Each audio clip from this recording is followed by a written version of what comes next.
What is up, YouTube?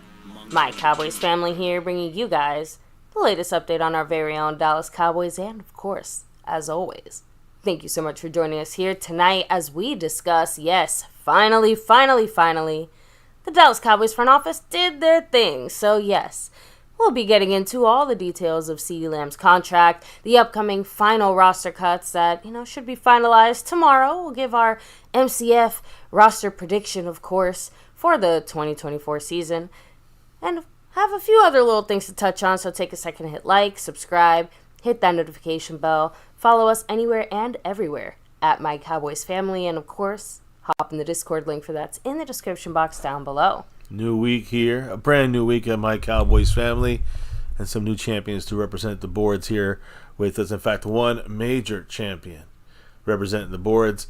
We'll talk about him as well, as the wife said here. A lot of things to discuss, whether it's the roster cuts, CeeDee Lamb signed, or another running back coming to town. We'll talk about that here, like you said. But first, who's the man repping the boards here all across the land?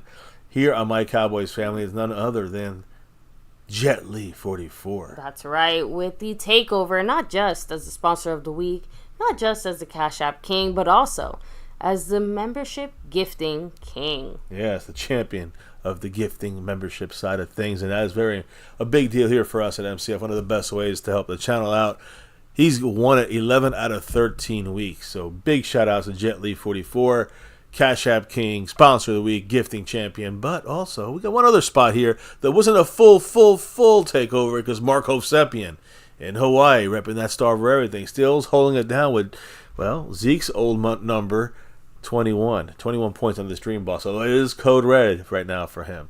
So big shout outs to everybody repping the boards. A new week, of course. Nobody new on the gifting board. It is empty.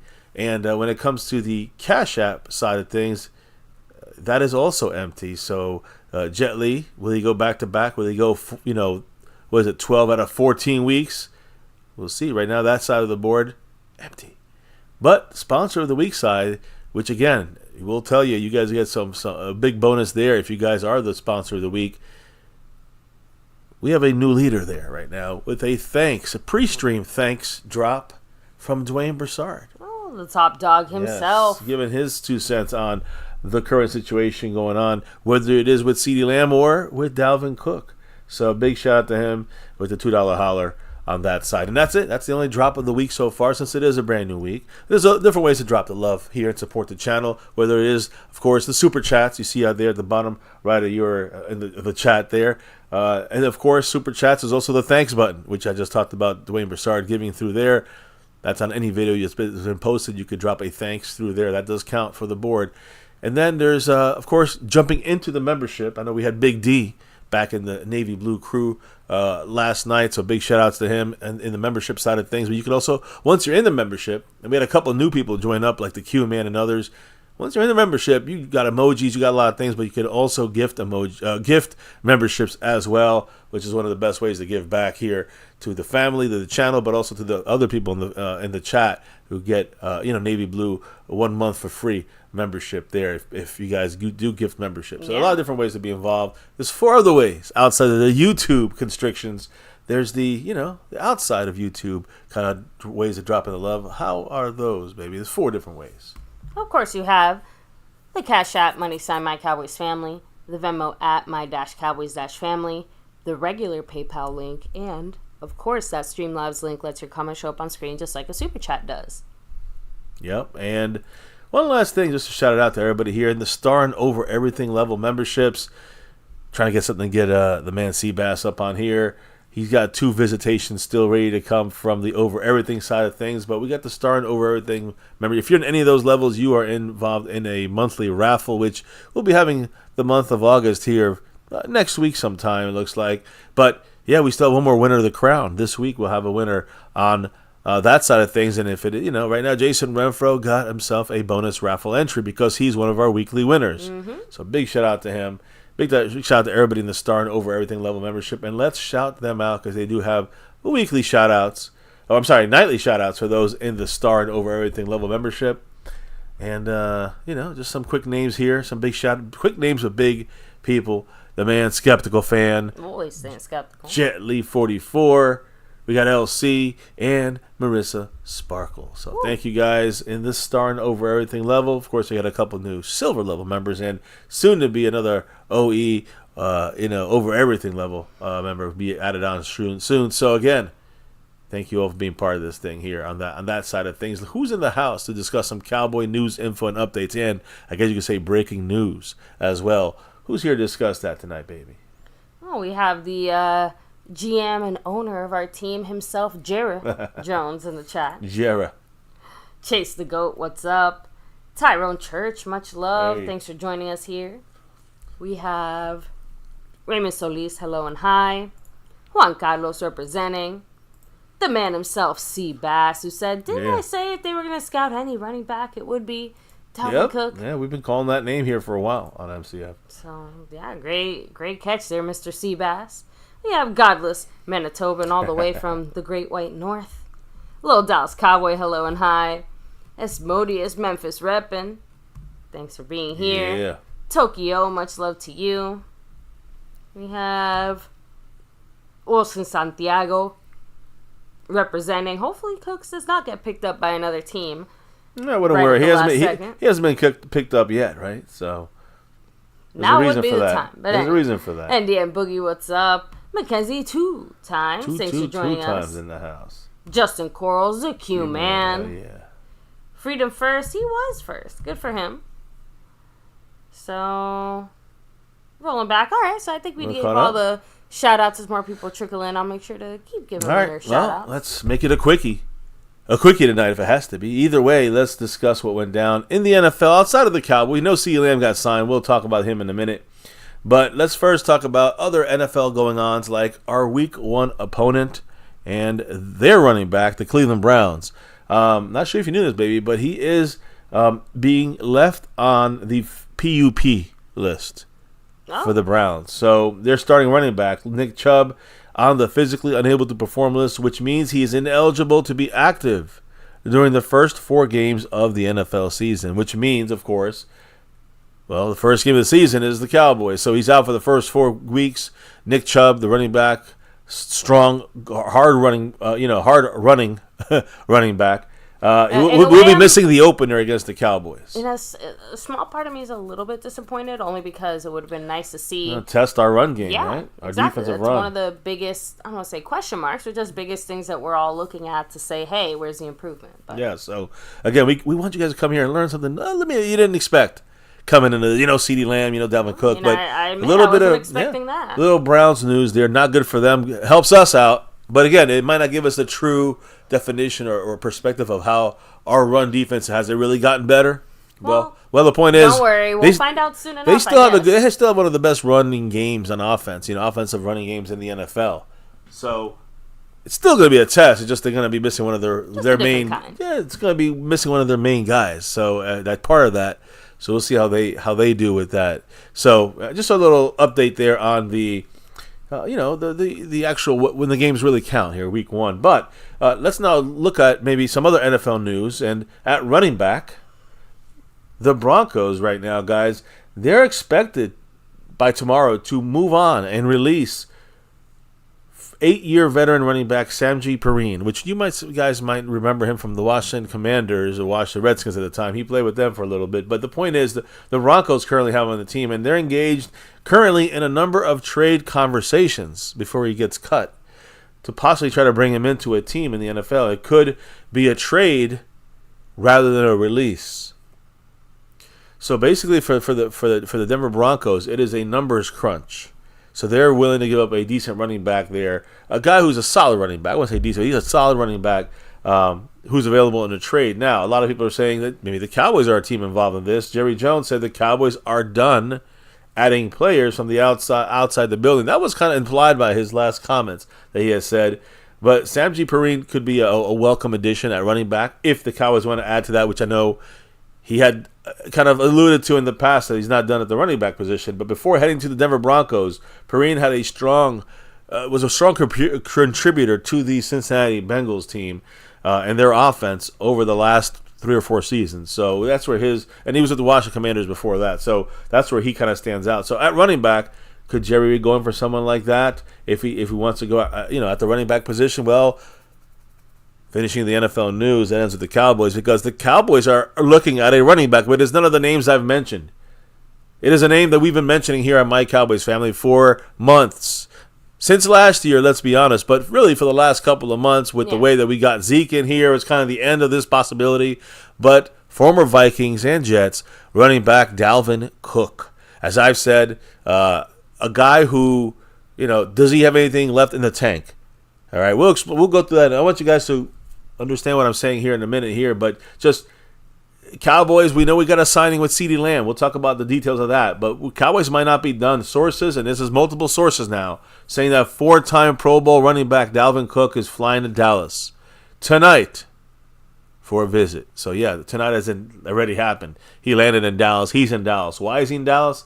Because he is going to have a workout tomorrow morning with the Cowboys. So Dalvin Cook now on the Cowboy radar, finally for real, bringing him in tangible situations, not just due diligence shit. So again, we know Dalvin Cook. I mean, even 2 years ago, he was still a very good running back. Last year, didn't see much from him and no explosion from him, even worse than Zeke. But here's the thing, guys. I will say this. Unlike a year ago, or last year, even with the Jets, he was still rehabbing from the shoulder surgery at the time.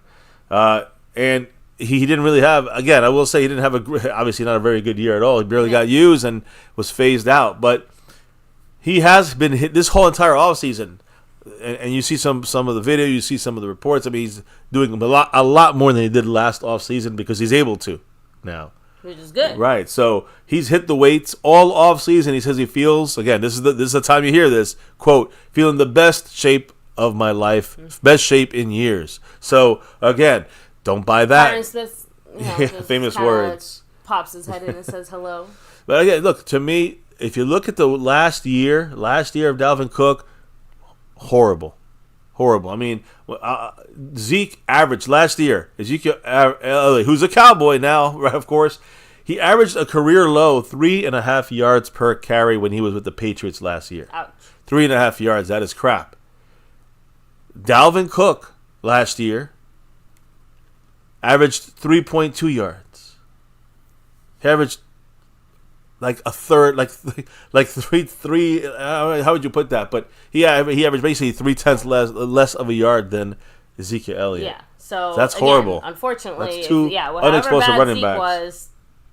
Cook unfortunately did worse. But obviously, a few different things in Dallas than maybe his previous circumstances. So that there is, I think, some optimism if we do bring him in the building that those numbers aren't going to be repeated this year. Well, I just wanted to, stress his most recent numbers. Not a very good Jets overall team. They lost Aaron Rodgers the first plays, basically the first 3 plays, but not a very good Jets team. They didn't really have, we played them last year. We were able to stop their run game, no problem. So obviously, maybe their offensive line issues and other issues they may have. His shoulder surgery didn't have a good offseason. Didn't have a good offseason preparing to acclimate for the season, unlike this year, which he has been doing. So all these things are positives when you look at Dalvin Cook from last year. But based off of last year, and if you look at I think it was like 72 running backs, he was like 69th when it comes to explosion. He's lost that explosiveness the way that Zeke has lost the explosiveness. You guys know I'm talking about Zeke's explosiveness. We know he's not the guy he was. That's part of the main reason why. It's the similar, not exactly the same. He's probably got a little more juice than Zeke in my opinion, but that is partially why he has been not looked at by many teams, because he has that lack of explosiveness has come to kind of, Light him in the butt, I guess? Just come up. It's his time now where he's getting hit with that, and I don't know if he's going to be able to overcome that. That's not something you can just get better off of. That's just you get older, and that's just what happens. So keep this in mind. There's a chance we could have 2 of the least explosive running backs in the NFL, Ezekiel Elliott and Dalvin Cook. So before everyone gets really happy about Dalvin Cook, remember that's what he showed last year. Now, yes, shoulder surgery. Last year, no offseason, working out. This year, great with the shoulder, great offseason working out. Hopefully a better offensive line, hopefully a better offense, hopefully a better team, and also not the number 1 running back at all. So, hopefully all these things go in it would help bringing in someone, Dalvin Cook. I also want to know how much he would be costing the Cowboys. But That's just let me also look at everything on this, right? Because we know Dalvin Cook has averaged 92 yards from scrimmage. That means he catches the ball at the backfield and runs the ball. That's my thing for him. He's very good out the backfield catching the ball, so he can run and catch and block. So he averaged 92 yards from the line of scrimmage in his career. That includes last year as well. Even without, if you take out last year's horrible year, he's averaging 107 yards from scrimmage per year. If you take out last horrible season, right? He never really got any rhythm with the Jets. But even with the Jets, he had a nice long run against Baltimore. According to most sources, he's basically one of the best free agents that is currently available.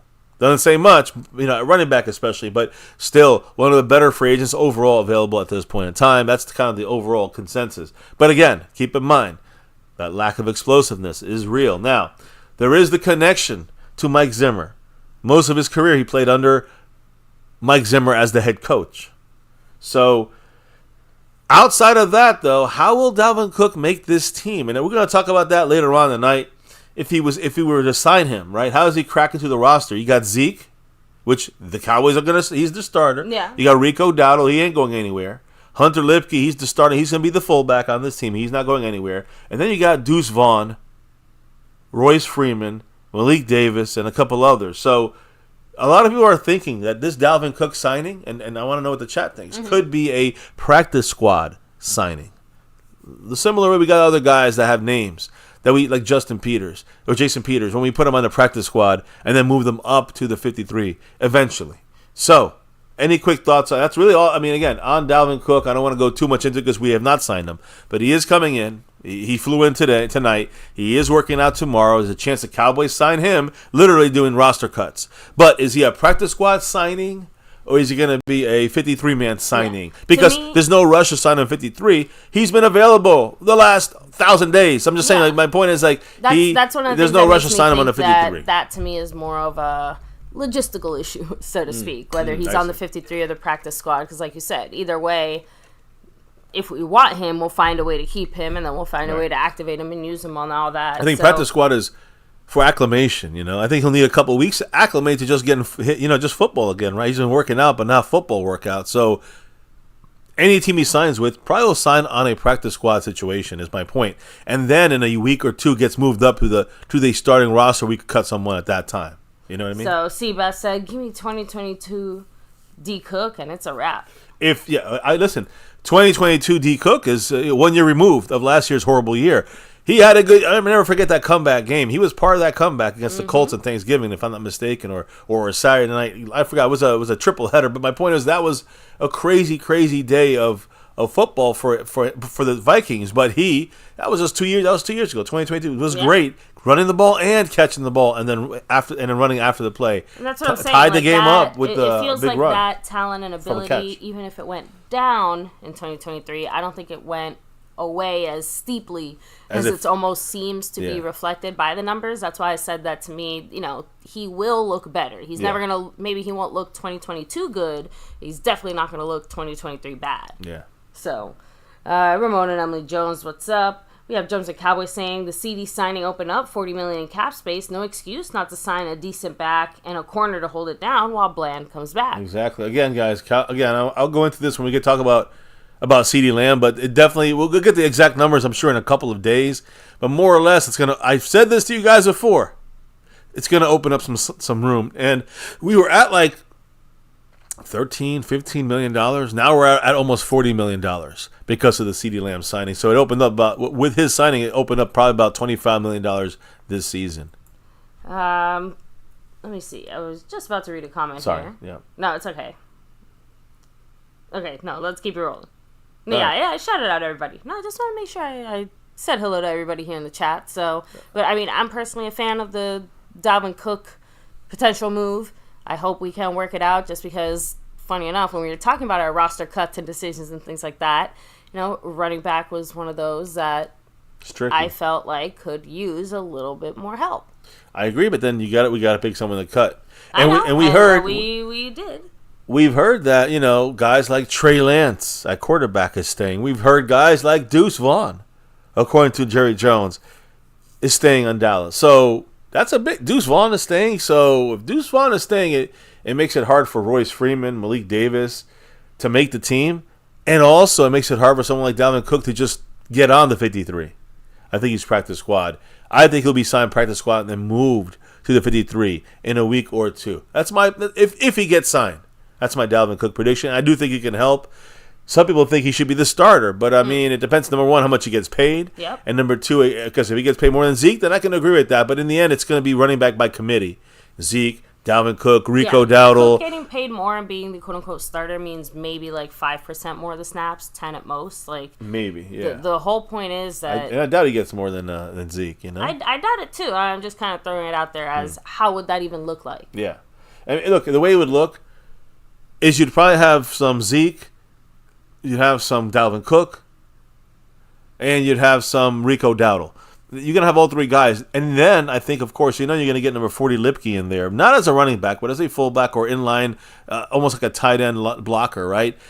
I get if you're going to squeeze anybody else in there, you don't really need a Malik Davis or Royce Freeman. You got guys kind of like that. You got Rico Dowdle. But you don't have a Deuce Vaughn. You don't have that kind of player. So do you keep Deuce? And that's one of the tough choices for this team. The other choice is, will someone take Deuce and try to make something of him? If we release him, I think he's a name that there will be at least a couple of teams looking at Deuce Vaughn if we release him. I think that's the bigger deal. Than did he earn the spot, or did he earn it because we don't want to lose him, but other teams would take him and try to make something out of him, you know? So, any last comments on Dalvin Cook? Of course. Seabass said, it's disgusting that Jerry declares who's staying when in actuality the coach may think that the roster spot is deserving elsewhere. Yeah, well, again, unfortunately, and that goes not just for what would be a Dalvin Cook signing, but also some of the other guys, the Carl Lawsons, who didn't look that good, but may make the team because he's a name. Jordan Phillips, we traded for him.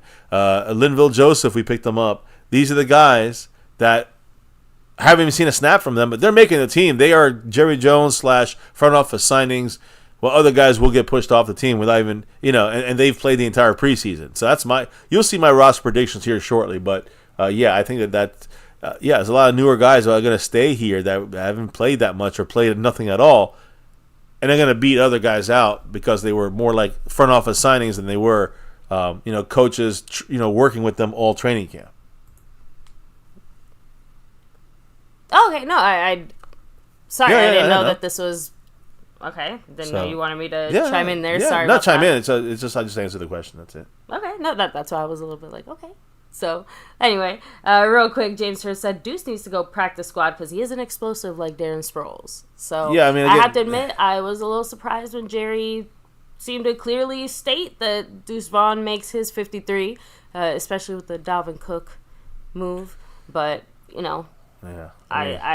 I'm willing to remain slightly open-minded to see what exactly the plan is there, even if my hopes are not that high.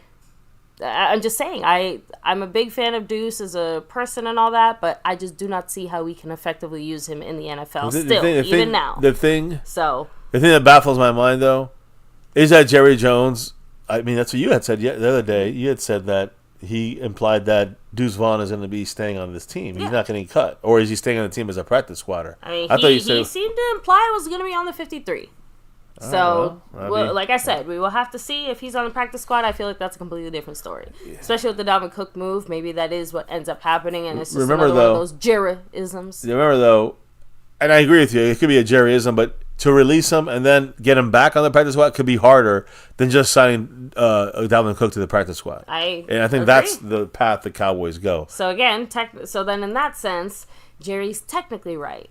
We do keep him on the 53, even if we eventually, somehow move him around because we make room for Dalvin Cook on the squad. So just throwing that out there. Yeah. Let me see. Burnt Bar said, which by the way, in the house. He said, CeeDee and the rest of the guys we signed should have been done months ago. Exactly. That's the whole front office catastrophe, as we say. The clown show. We wouldn't have had such an exciting offseason. Oh, yeah. We wouldn't have been checking the Cowboys every single day to see what's going on, right, Jerry? Jerry Jones today finally paid CeeDee Lamb what he, at least in the range of what he deserved. And just to go over it real quick, guys, as you all know already, But the Cowboys and wide receiver CeeDee Lamb today have agreed to terms on a 4-year, $136 million contract extension. Keeps him with the Cowboys through the 2028 season. All right? So, 4-year extension off of this year. It's really this year and then 4 more years on top of that. He's going to get, and again, we'll break down the money stuff. That usually comes out in a day or two. So we really get the money breakdown then, how much is going to hit the actual cap right now. We know it's going to be a big savings. Instead of being $19 million on the cap, he's going to be probably looking at like $5 million on the cap. Hence why we're saving so much, partially why we're saving so much on the cap this year. So now, some of the details of his deal.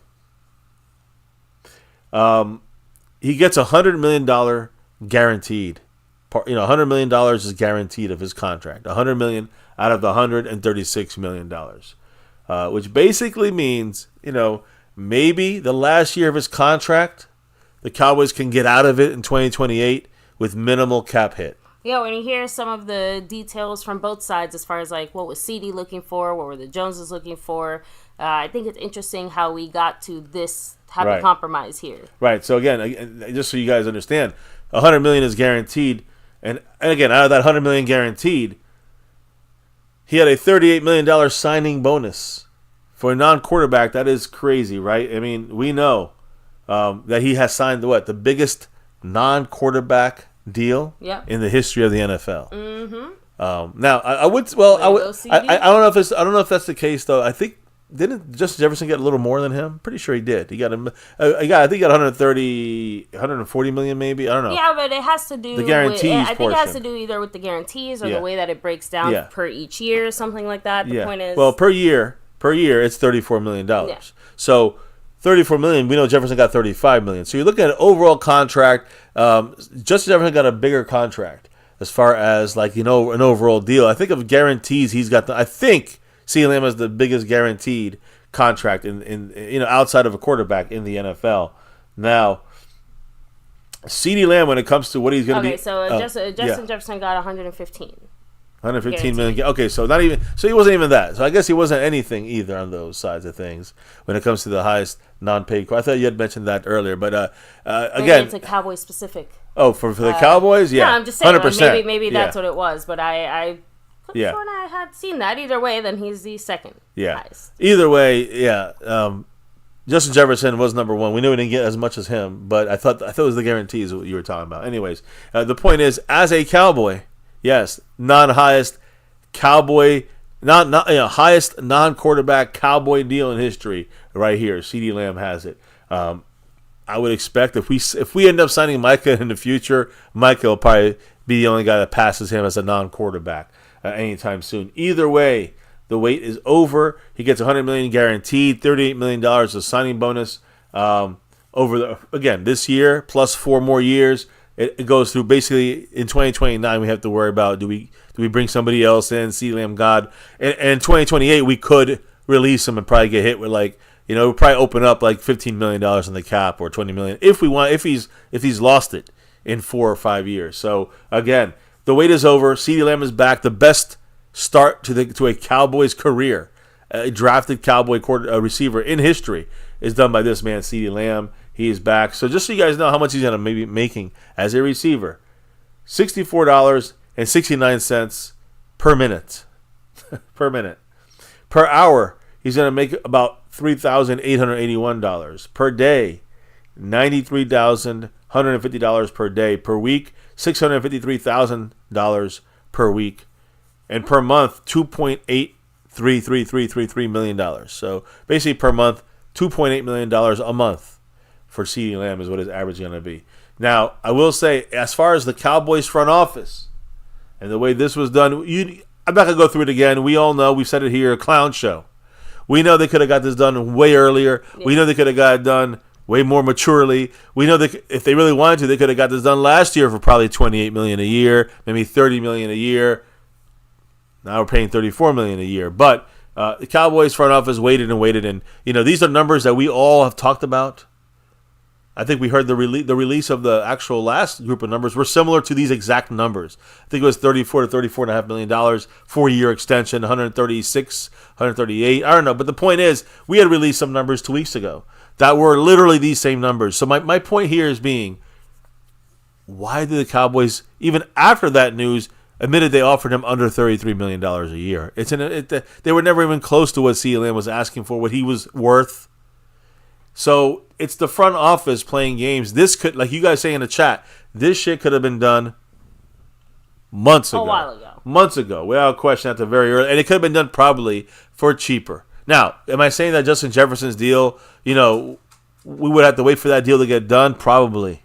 But if we had Justin done this, Jefferson's deal's been done for a month and a half. Now? Yeah, I'm just saying we could have had it done, and he could have been in training camp, CeeDee Lamb, and meshed and helped teach some of these other younger guys. I don't know, but instead, no. Now he's got to acclimate. He's gonna, a lot of people are excited. Will he be there? The whole Cowboy front office today, there was some reporters there, and there were celebrations heard throughout the Star, basically for 15, 20 minutes. There was high-fiving, clapping, cheering. Everyone's happy from upstairs. So no more holdout for CeeDee Lamb, obviously. The word is that the eyes are turning now to Dak Prescott. Well, I mean, you don't sign your number one wide receiver if you're not confident about who's going to be getting him the ball in the first place. That's the thing. How are you going to get the ball to CeeDee Lamb if you have, just put it this way, a Babe Laufenberg or Steve Pallure? Yeah, you old guys, old schoolers know what that means. And just by order of timing when it comes to these contracts, CeeDee's deal did have to get done before Dak's second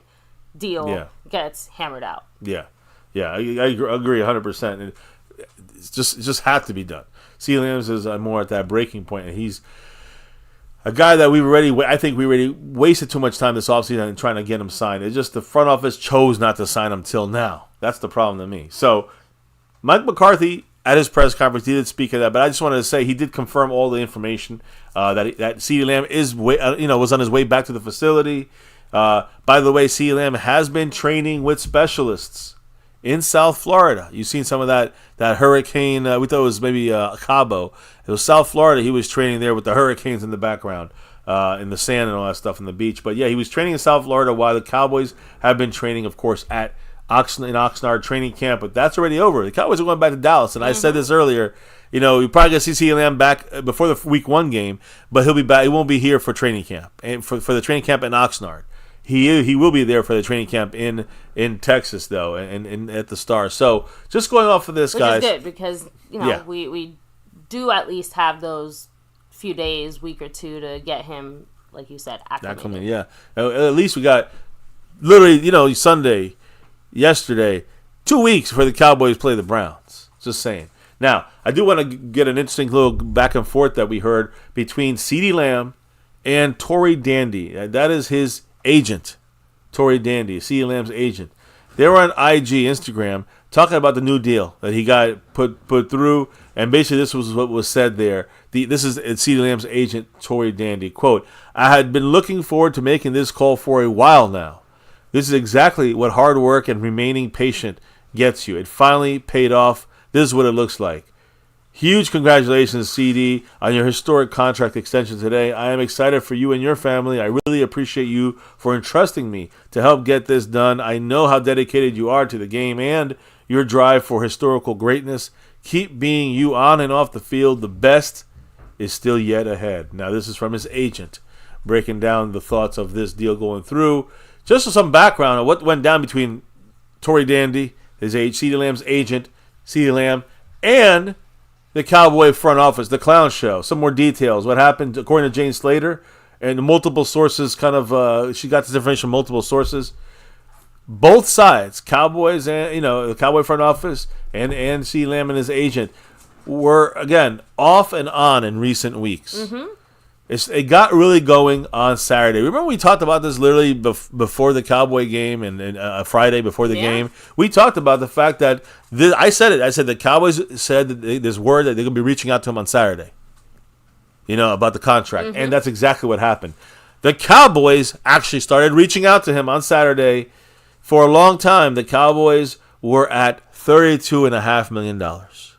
That's how it wasn't 32.9, it was 32.5. Yeah. That's lowballing. I'm sorry, guys. That's just if you guys understand what's going on with Justin Jefferson's contract and AJ Brown's contract, that is a fuck you to CeeDee Lamb from the front office. CeeDee Lamb and his team said it. We were always at $34 million, and it sounds like they never budged from that number. Yeah, listen, guys. For a long time, it was 32.5. It was moved up to 33, literally maybe a week ago. Yeah, when that news released that the under Cowboys offered him 33 or whatever, like that's probably when it was offered. CeeDee Lamb and his camp and his agent said, quote, "We have been at 34 forever." They have not budged on 34, and that's the right move. I'm sorry. Businessmen here, Jerry Jones, Stephen Jones, they are far from businessmen. They're idiots. Yeah, second that Jefferson's contract got done, CeeDee Lamb locked in his price, and basically that's it. And I think 34 was his base. Like, that's his baseline. And we got him at his baseline. Like, that was his middle, that was his bottom of the barrel kind of offer. He would have gotten 30. He would have probably wanted 32 and a half, or something closer to Justin Jefferson's 35. We were hearing some people saying over 35. I don't know. Like I said, to me, this is one of the more confusing parts, just because how much he should be averaging per year seemed like the easiest and most straightforward part here. It's literally just a matter of massaging the rest of the numbers, but the fact that it took us so long to get to even this point, it's a little ridiculous, but agreed. At least the Cowboys eventually joined us in the land of reality. So CeeDee got us $34 million a year. Yeah, and 34 a year for him. That was kind of what we were expecting. I mean, even a little more than that. So Cowboys got it at 30. Got CeeDee Lamb for $34 million a year. Now, what's going on as far as tonight and tomorrow? Working on getting his physical done. That should be finished by tomorrow afternoon. They're gonna get the rest of the language signed, typed up in his contract. So tomorrow afternoon, guys, it will be official. NFL to the NFL, front offices. CeeDee Lamb has that deal signed, sealed, and delivered, and he's now a Cowboy till through 2028 for $34 million a year. Now, another reason why this had to be done quickly. Well, Jerry Jones, he leaves tomorrow for an owners meeting. So that's probably, his deadlines made the deal. It wasn't the player deadlines that make deals. It's their own deadlines is when they break the bank for the player, it looks like. But Jerry was leaving Tuesday for owners meeting. They didn't want it to go past that. CeeDee Lamb, according to multiple sources, could be at practice tomorrow. Jerry said he's going to meet with the media as originally planned on Wednesday, ahead of their return to. This was actually, I'm sorry. This was, I think he had said this on Wednesday, and he'll be speaking with the media, and they're gonna have. I think it's coming up now, right? The 2 days, like 27th, 28th. Mm-hmm. They're gonna be having the live practices for people to join and go see it there at the Star. Yes. So Jerry Jones will be speaking during those appearances. So again, he'll be meeting and giving more information at this Frisco practice and press interview here, right? But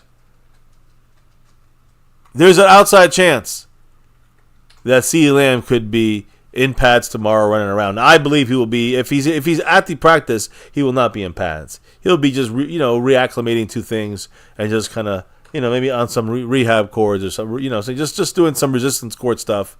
Maybe just working away, doing some basic single drills, that kind of stuff. So that's kind of the situation there, in my opinion, when it comes to the plan going forward with this clown show. That they're gonna make it a big to-do probably tomorrow or Wednesday. Now, I do know there's a couple last things that was said, and that was not from the clown show. They'll be speaking more about this soon, but it's from McCarthy, if I'm not mistaken. You talk about McCarthy coming back. I mean, McCarthy getting CeeDee Lamb back and integrated. He spoke about fans asking about the practice tomorrow. McCarthy, and let me throw Mr. Mike McCarthy up on that screen there, just so you guys know who's speaking this, who's saying this. But McCarthy basically talking about tomorrow night's practice in Frisco.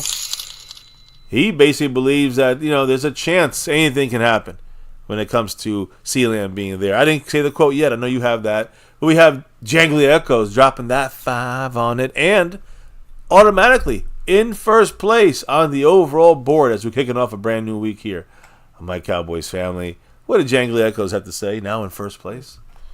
Let us remember it takes two to tango. Lamb got offered 33 and he still turned it down, and then got all cute and cryptic. Sitting out is kind of pricky. What's your thoughts, baby? There's an easy way to make sure that he doesn't sit out. Pay the motherfucker.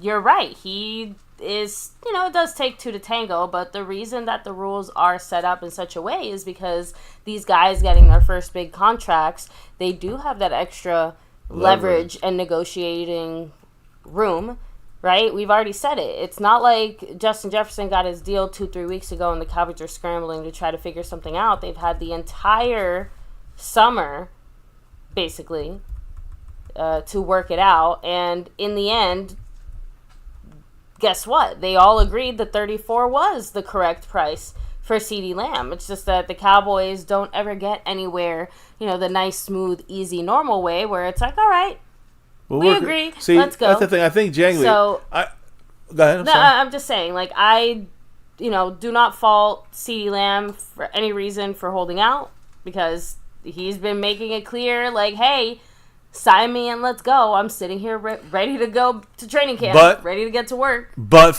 here's the thing, Jangly. Would you take less than what you're worth?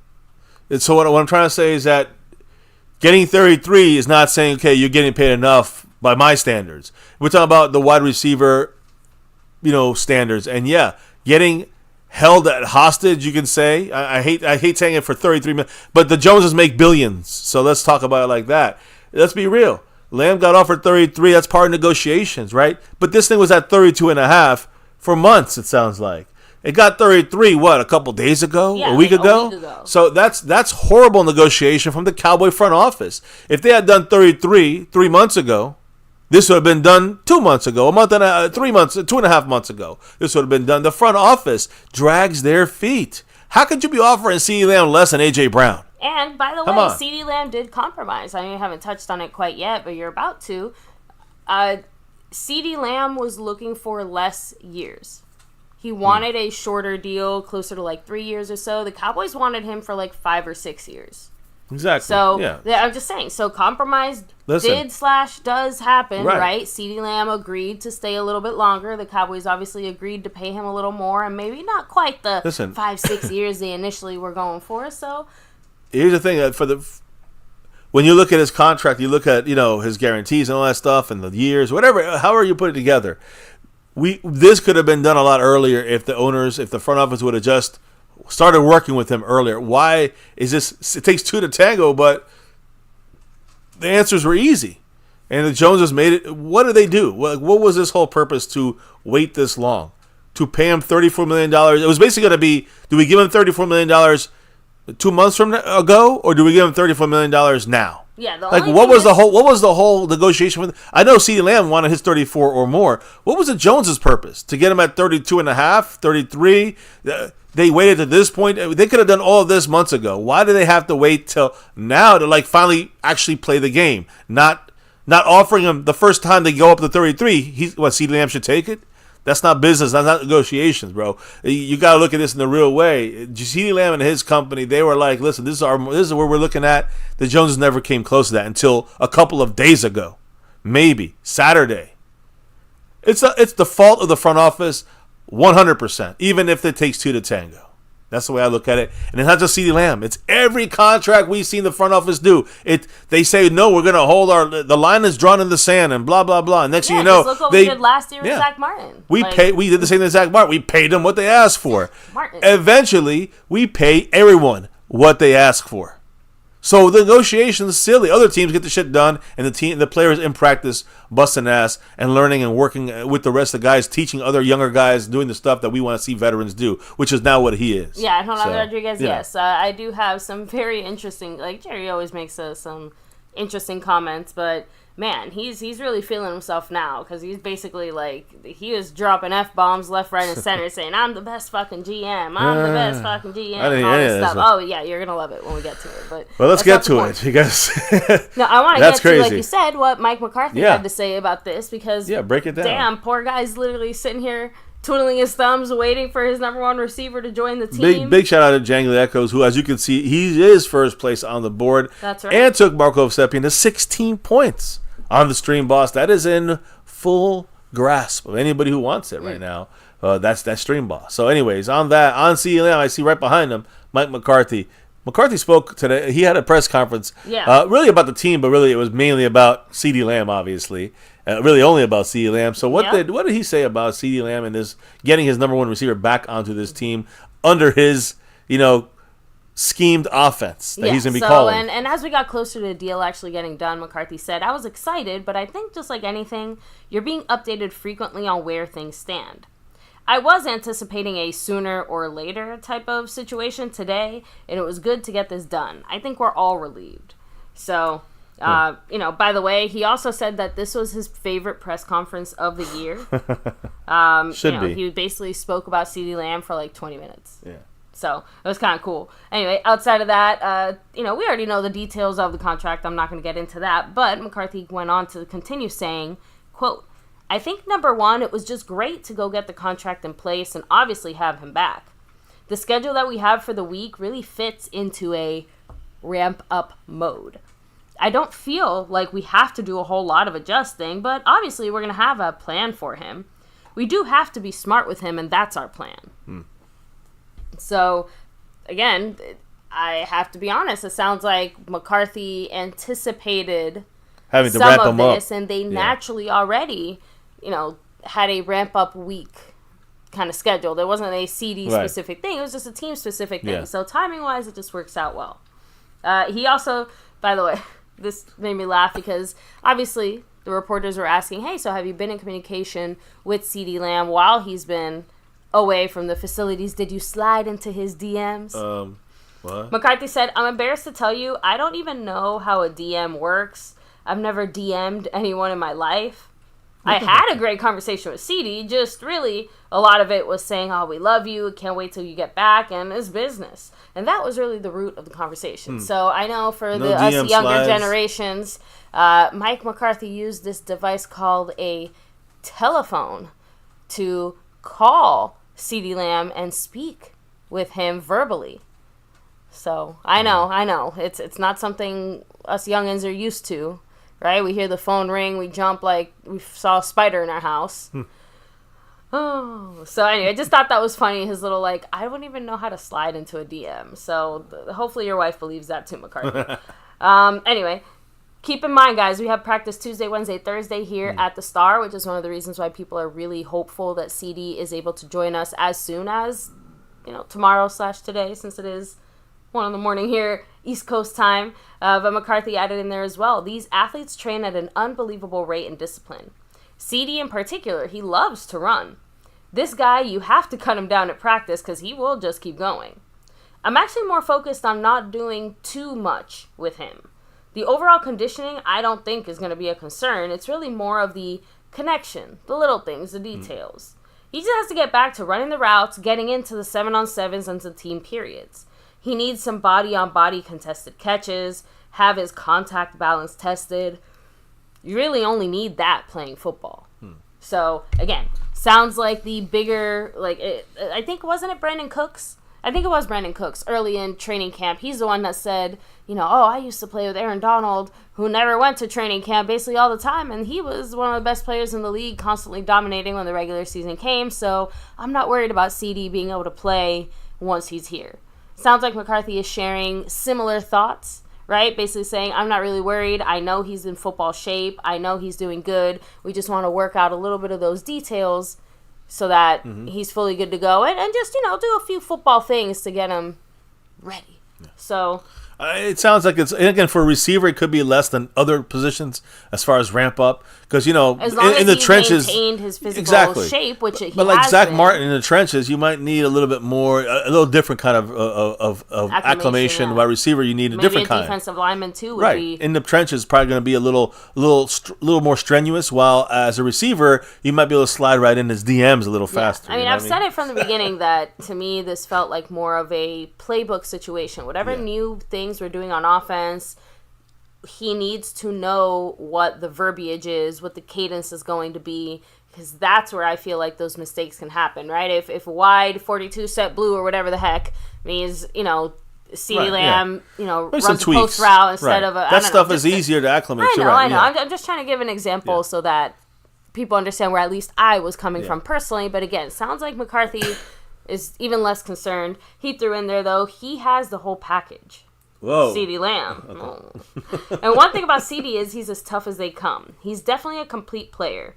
It will be good to have CeeDee out there. We'll start that progress.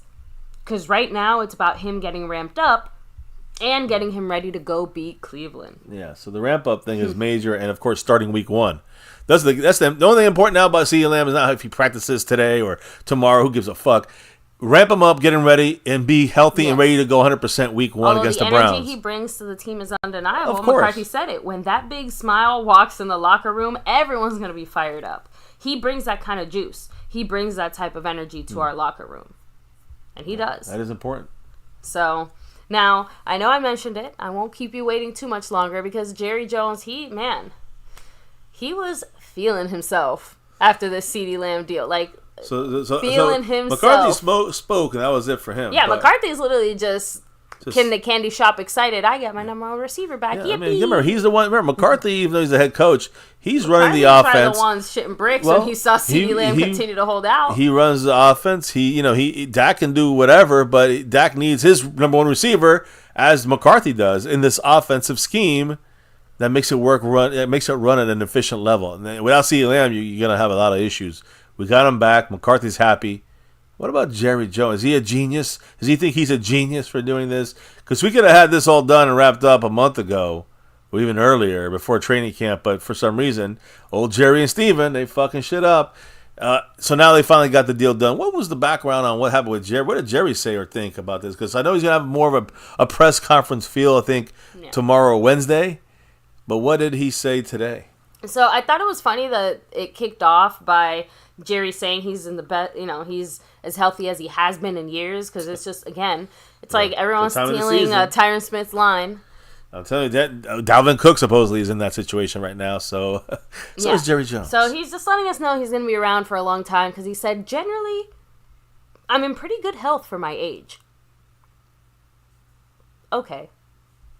I'm just saying, okay. Like I said, he's just letting us know he's going to be around for a while. 81 years old, still kicking. So, he, like I said, so first he did express a little bit of frustration about the lack of overall success for the Cowboys. I'm not going to get into that because it's been 20-something years. We know. Okay, great.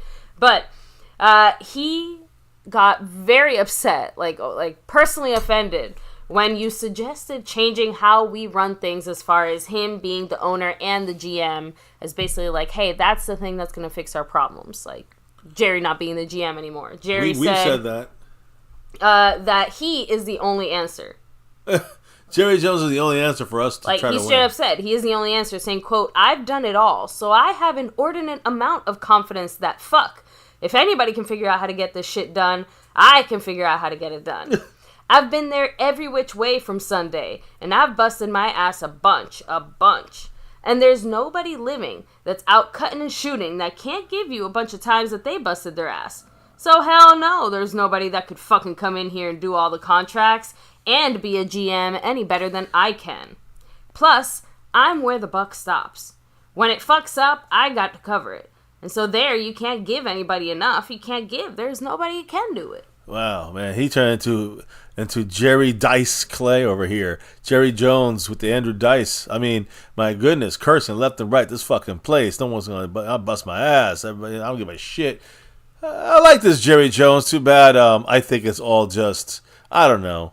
It's another Jerryism day, I think, in my mind. For some reason, he knows what he's doing. He's trying to be all hyped up and feel really good and, kind of extra confident because he got a deal done.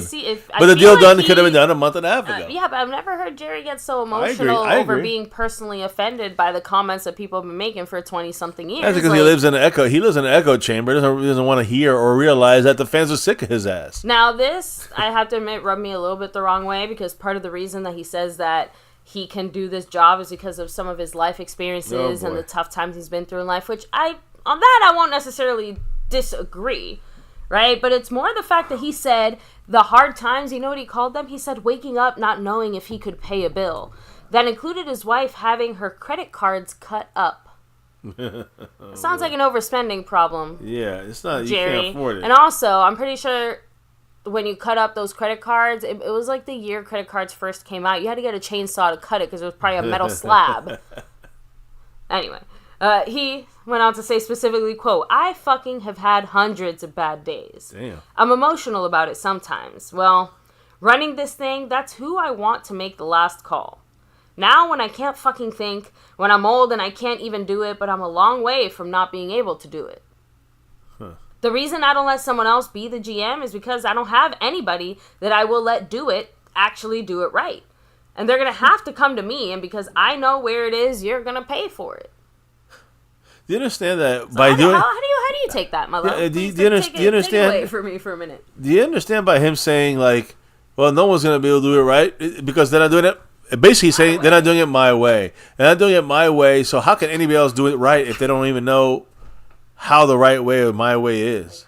My way, yeah. How is anybody else gonna know how much this guy is worth, that much is worth, or how much I'm willing to pay this guy or that guy if they're not me?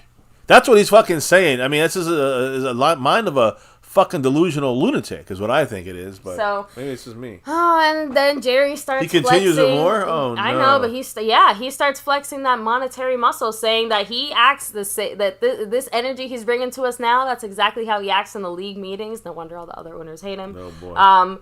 Because he reminds them often of how broke the league was when he bought the Cowboys in '89, basically saying, "You bitches owe your jobs to me." Damn. Me. Money bags. Damn. Me. Anyway, sorry. Adding a quote saying, guys, y'all never seen a meeting where they had no money, right?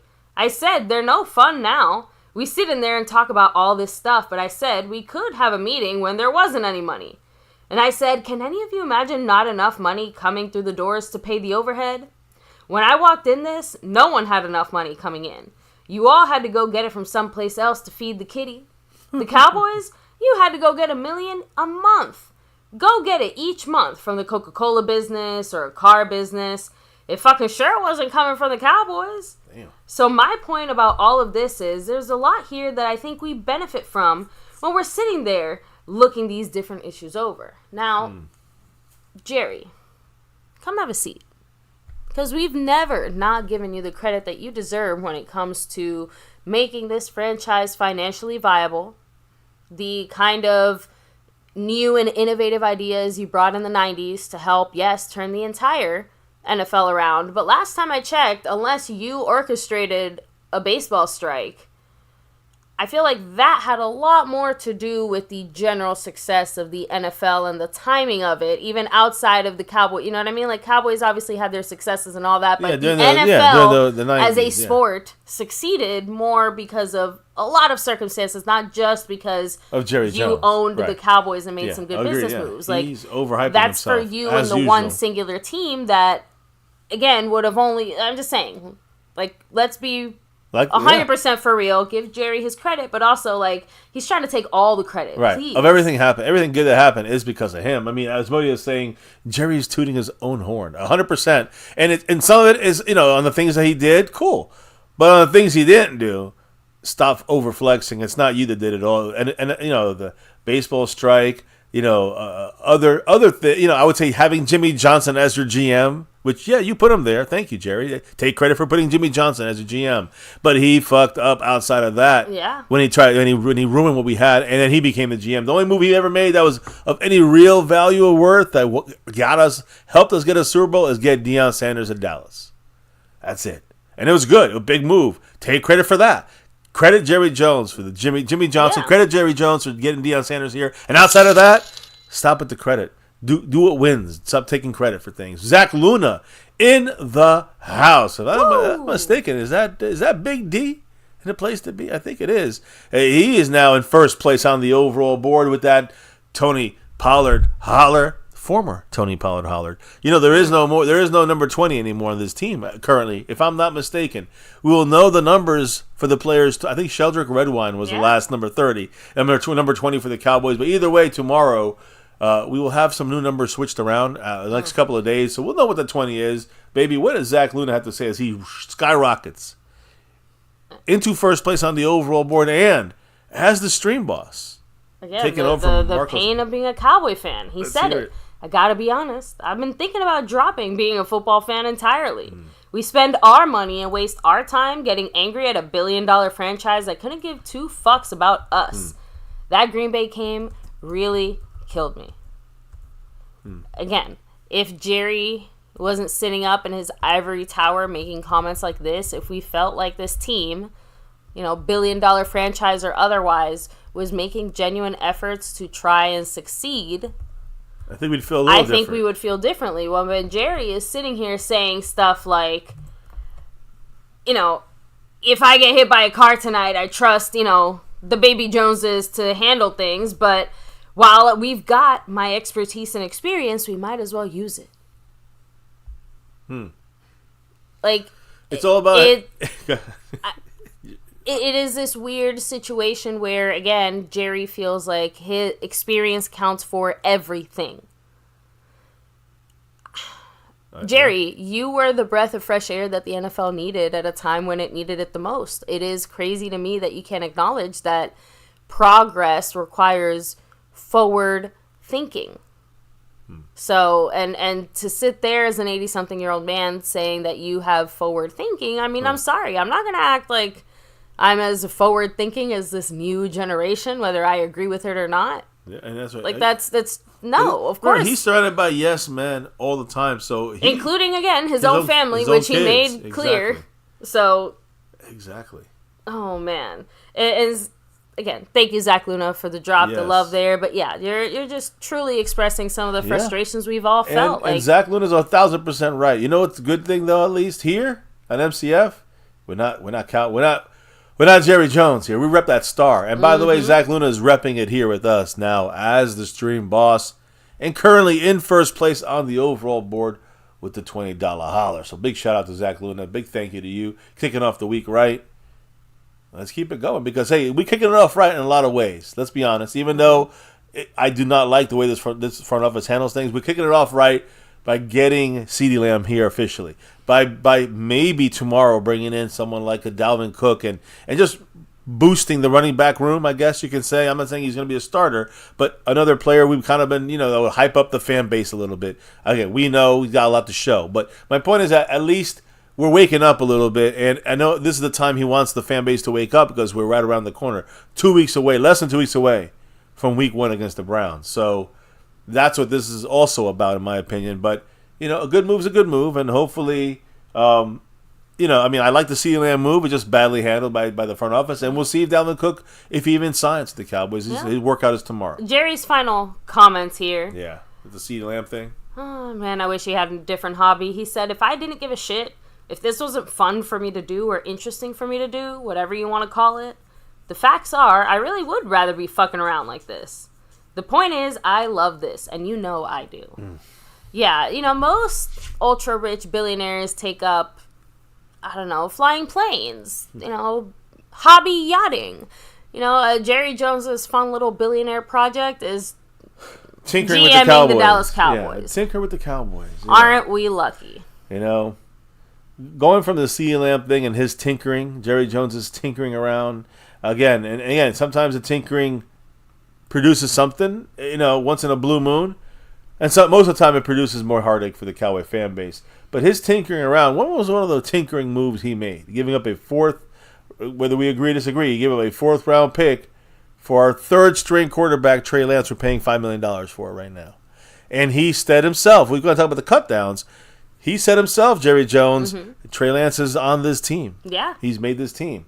Just so you guys understand, listen to this. He actually said it before Trey Lance even took a snap this past game. Which was 5 interceptions, by the way. In the last 30 preseasons, Trey Lance is the 2nd quarterback to throw 5 interceptions in a preseason game. So think about that, guys. In the last 30 years, Trey Lance, not just a Cowboy quarterback, he's just a 2nd quarterback in the history of preseason in the last 30 years to throw 5 interceptions in one preseason game. Usually, quarterbacks don't get a whole game. That's probably why there's not 5 interceptions.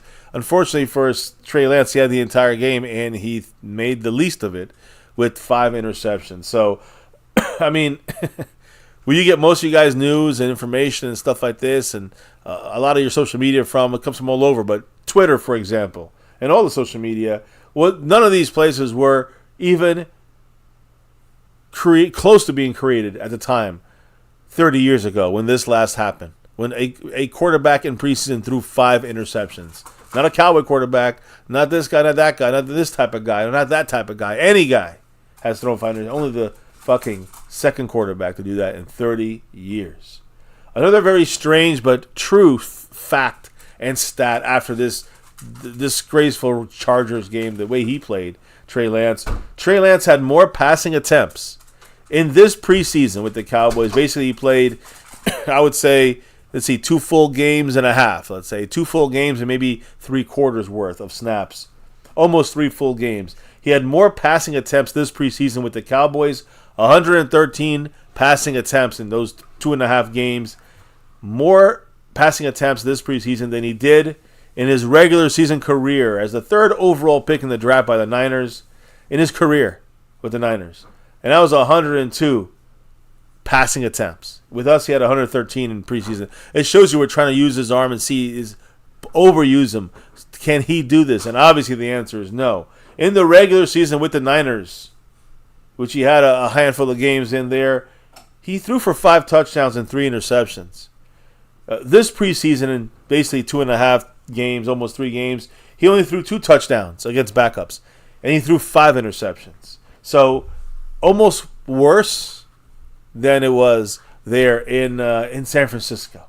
So now we do know this. Let's get to the cuts. So this is where you guys might, it's kind of we're gonna end the stream with our cuts because tomorrow at 4 p.m. Eastern.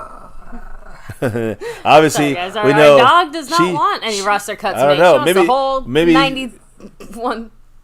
I think she might want some roster cuts made from that. It sounds like she don't want Trey Lance. True. Trey Lance, but he's in here, guys. Again, we're going by the way we're going to do our roster prediction is pretty simple. We're going to go on what our own Cowboy coaches and players are saying. And I'll give you a couple of highlights on that while we talk about this as we finish it up. But Trey Lance, according to the Joneses, according to Jerry Jones himself, is not getting cut from this team. All right. So he's on this team, on this roster, even if you guys think he should not be. Now, there are some cuts that have been done already. Let me just put it this way, guys. We have 91 players, okay? We got to end up with 53. That means 38 guys officially get cut. Okay. 38 guys get cut. But keep this in mind. There's a couple injury positions, all right, that 2 of them that we're going to be using. Yes, Chuma Edoga and Deron Bland are going to be on the injury exemption. So they'll be good to go. They don't have to be cut. They don't have to be held onto the not cut, but they don't have to be held onto the 53-man roster. Yeah, they're not going to be taking up a roster spot. Right. So you can. Do you want to cut? We don't have to end up cutting 38. We got to cut 36 players down, right? And let me just remind everybody, out of 91 players, we do have a roster exemption for Dak, international player, which he will be cut and put back onto the practice squad tomorrow. So really, there's 35 guys that need to be cut.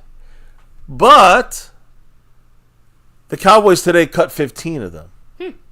So there's only 20 players we have to cut right now left on this roster. But let me give you the 15 that we already have cut. All right? All right. We waived Deontay Burton, receiver, 2024 free agent. All these guys are pretty much 2024 free agents or undrafted rookies. Cole Cobrell, offensive lineman, we just picked him up for a week. Cut him. Josh DeBerry, he was an undrafted free agent this year. We released him. Willie Harvey, he was from the USL, free agent we signed. He was also released. Now, Willie Harvey was a guy that I thought was going to be, a guy that maybe would have not been cut on like pre-cut day. But he did good in coverage at linebacker. He missed too many run gap assignments. You cannot, in this defense, in Zimmer's defense, you have to be able to do that or you are off the team. Boom. Willie Harvey Jr. could have been around in this. Maybe could have snuck on. No. Cannot stop the run. Now, tight end Alex Holler, UCF, off this team. So he is not gonna sneak on this team as an undrafted rookie this year. Cam Johnson, wide receiver, undrafted rookie this year. Linebacker Jason Johnson, undrafted rookie, also cut or released. Running back Nathaniel Pete, our 8th string running back, He was also a rookie, the only running back we picked up in the draft as an undrafted pick. He was released, and this one could be a little surprising.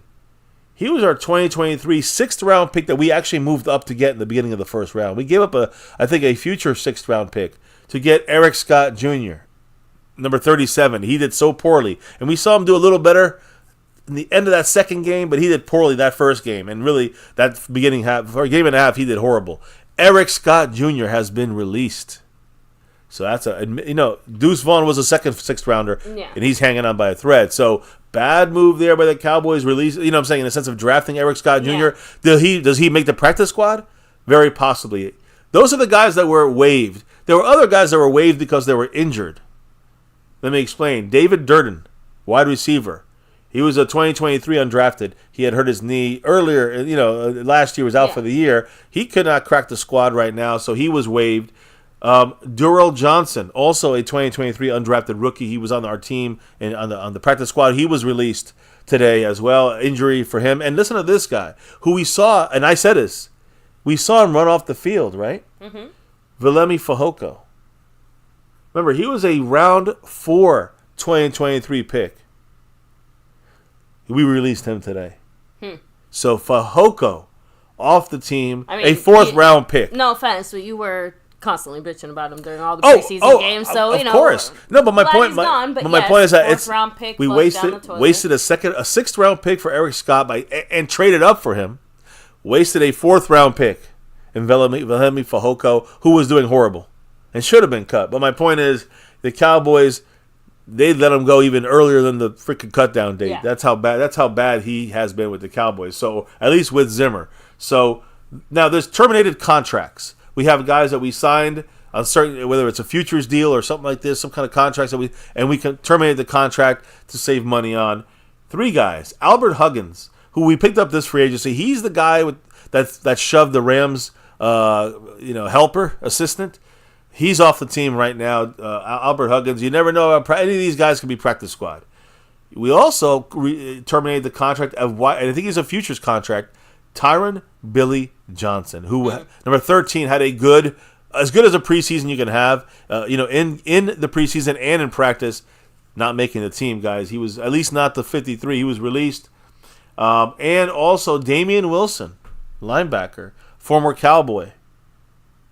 He was released, number 45, a guy who was, 2024 free agent, but a guy was there to be a veteran help at linebacker, could not it sounds like beat he some other guys. Being a camp body. Yeah, he was a camp body. So, guys, that is 15 more players off the list out of the 35. So now we're down to 20 players. Now, listen, they're going to release. They are going to release Denzel Daxon tomorrow, the Cowboys. He's the international player. His show is released, but he'll be on our practice squad.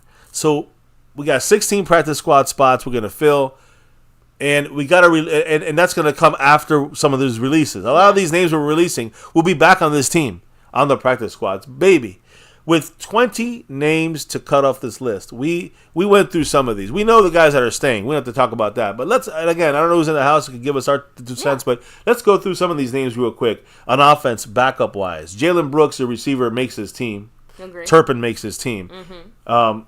You got T.J. Bass making the team, in my opinion. Luke Schoonmaker gets on this team. Cooper Rush, we know, makes the team. Trey Lance makes the team. And, based on what Jerry Jones said, Rico Dowdle makes this team. Okay. And I'm not even talking about starters. I'm talking about backups. We know the starters make the team. But then you have to cut some names here. So let me know, because I think these are some of the names that we kind of agreed upon to cut. Racey McMath at wide receiver. Agreed. We're down to 19 names. Kelvin Harmon, number 84, receiver. We're down to 18 names. And I got to say, I think we both agreed on this. Jalen Cropper. Yeah. Number 16. He had a good camp, but he had a bad couple games. Fumbled the ball. He's cut. He will be back in the practice squad, though. So we're down now. We got 3 names off. We got 17 names we need to continue to cut here from. So you got Princeton Fant, practice squad. He'll be cut back in the practice squad probably. Same thing with Brevin Spanford, tight end. He'll be cut as well, in my opinion. So now we got 5 guys down, right? Snoop Connor, the running back. There's no way he's going to make this team. I agree. And Malik Davis, he'll be back in the practice squad, but he will not make the 53, in my opinion. All right, still with you.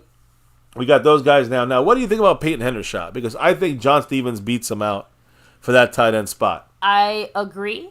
And I've said it already, Lipke, but I also think that with the Hunter Lipke factor, that pushes Peyton Hendershot off the team, in our opinion. Now, Dakota Shepley's our third-string center. I think he goes back in the practice squad. I don't think he makes the team. I guess offensive lineman, you never know, because he's battling Nathan Thomas, who is our 7th-round pick this year, which I think the Cowboys keep. In my opinion, they just don't like to get rid of their drafted players. So he's an option to be cut. I also think Nathan Thomas has shown a tiny bit more. Maybe a little bit. I know he's played guard. A tiny bit more. He's played guard. He's played guard and tackle. Austin Richards also playing guard and tackle. I think both these guys stay as depth, in my opinion. That's why I think Shepley goes, but comes back on the practice squad. And listen, here's one that's tough because I do not like Josh Ball at all. I don't either. The Cowboys seem to like him at guard, while Matt Waletzko is showing some issues at tackle. I think one of these guys go. And Waletzko with the injuries on his shoulder, I think he may be one of these guys that gets cut and brought back. The thing is, if I remember correctly, there were like 1 or 2 pretty big fuck-ups by Waletzko. And, good point. Josh Ball, if he fucked up, I didn't notice it was him. Yeah, he was pretty solid. But Waletzko, I remember hearing and seeing him a few times. And when you're hearing or seeing an offensive lineman, it's usually not good. Yeah. So when you look at these numbers, guys, these cuts, right? McMath, Harmon, Cropper, Shepley, Waletzko, Hendershot, Fant, Spanford, Snoop Connor, and Malik Davis. What's that? 1, 2, 3, 4, 5, 6, 7, 8, 9, 10 guys. We have 10 more guys to cut off this list. All right. We'll come back to the offense in a minute. But defensively, there's some easier names to kind of release at least now. Maybe get some of these guys back on the practice squad. But Imani Johnson, he's an undrafted guy. He didn't do much, number 39.